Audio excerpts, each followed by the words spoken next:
বাংলাদেশে বর্তমানে ফেসিবাদ বিরোধী যে ঐক্য, জাতীয় ঐক্য এবং গণ ঐক্য গড়ে উঠেছে, সেটার রাজনৈতিক সংস্কৃতি হিসাবে চর্চা করাটাই আমাদের জন্য এখন প্রধানতম চ্যালেঞ্জ হওয়া উচিত।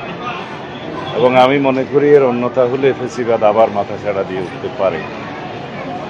আর যে কোনো কৌশল অবলম্বন করে বা যে কোনো বাহানায় গণতান্ত্রিক সিস্টেমে যাওয়ার বা নির্বাচনের বিষয়ে বিলম্ব করার যে কোনো কৌশল জনগণ প্রত্যাখ্যান করবে। সুতরাং যত শিগগির সম্ভব গণতান্ত্রিক প্রক্রিয়ায় রাজনৈতিক সরকার প্রতিষ্ঠার দিকে আমাদের মনোযোগ দেওয়া উচিত। প্রাতিষ্ঠানিক সংস্কার, আইনি সংস্কার এবং মাঠের সংস্কারের জন্য বেশি সময় লাগার কথা না। তো জাতীয় ঐক্যমতের ভিত্তিতে প্রয়োজনীয় সংস্কার কার্যক্রমগুলো এবং নির্বাচনের প্রস্তুতি একই সাথে নিয়ে যত দ্রুত সম্ভব গণতান্ত্রিক প্রক্রিয়ায় যাতে আমরা যেতে পারি সেদিকে মনোযোগ দেওয়ার জন্য আমি অন্তর্বর্তীকালীন সরকারকে আহ্বান জানাবো। ধন্যবাদ।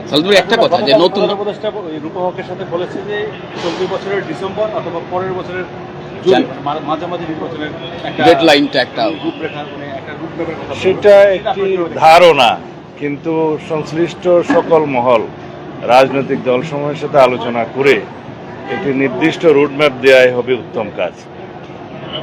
এমনি ভাষা একটি সময়ের ধারণা দেয়া, এটা আমার মনে হয় না যে সকল পক্ষকে সন্তুষ্ট করতে পারবে। এবং সঠিকভাবে সকল পক্ষের সাথে আলোচনা করে একটি রোডম্যাপ প্রদান করাই হবে ওনার জন্য সবচেয়ে জরুরি কাজ। একটা প্রশ্ন, এই যে নতুন করে রাজনৈতিক দল হচ্ছে, শোনা যাচ্ছে যে এই মাসেই রাজনৈতিক দল আত্মপ্রকাশ করতে পারে। বিএনপি অনেক বড় রাজনৈতিক দল, ছাত্র এবং জনতার সমন্বয় যে রাজনৈতিক দলটা হবে, এটাকে বিএনপি কি মনে করে? এটা নিয়ে গণতান্ত্রিক পরিবেশে এবং বাংলাদেশের এই অবস্থায় নতুন রাজনৈতিক শক্তির যদি উদয় হয় আমরা স্বাগত জানাবো।